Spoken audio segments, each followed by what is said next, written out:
welcome back to my channel. আপোনাৰ সকলোকে মোৰ চেনেলটোলৈ স্বাগতম জনাইছো। আজি মই ভাবিছো আপোনালোকক দুটাকৈ ৰেচিপি ভিডিও দেখাম। সিম্পল হয় ৰেচিপি ভিডিও। আশা কৰিছো আপোনালোকে ভাল পাব।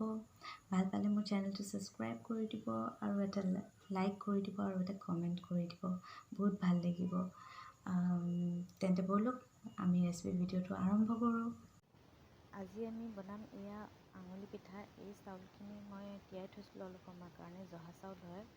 এতিয়া ধুই মেলি গামোচা এখনত শুকুৱাই দিম অলপ সময়ৰ কাৰণে।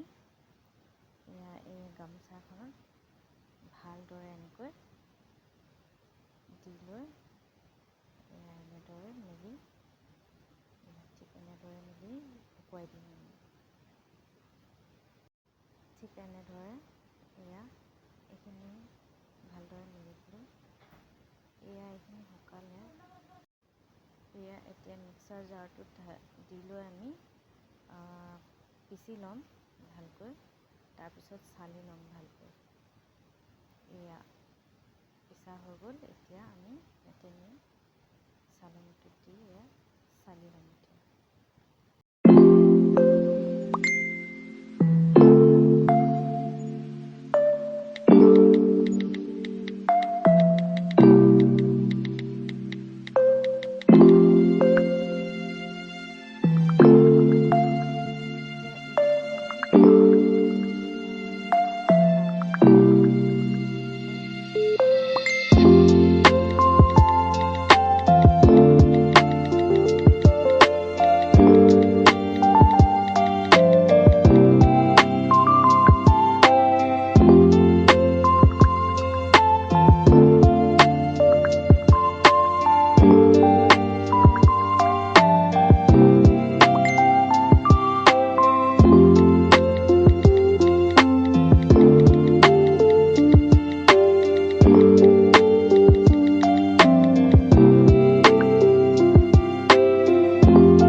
বেটাৰখিনিতো ৰেডি হৈ গ'ল।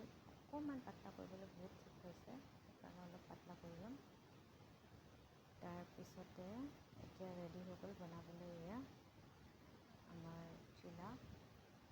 ফাৰ্ষ্টটো বনাম এতিয়া। টাৱাখন গৰম হ'বলৈ পাতি দিলোঁ মই। এয়া অলপ অইল অকণমান দি লৈছোঁ, ৰিফাইণ্ড অইল হয়। কিন্তু এটা কথা হ'ল, মোৰ এই টাৱাখন যে নন ষ্টিকি নাছিল, সেইবাবে মানে মোৰ চিলাখিনি লাগি ধৰিলে। চ' মই চিলাটো ভালকৈ দেখাব নোৱাৰিলোঁ। চাব এতিয়া হোৱাটোতো ধুনীয়াকৈ হ'ল, খালি মই যেতিয়া ফ্লিপ কৰিব লৈছিলোঁ তেতিয়াহে মানে অলপ প্ৰব্লেম দিলে। টাৱাখন ভাল নাছিল, সেইবাবে নহ'ল।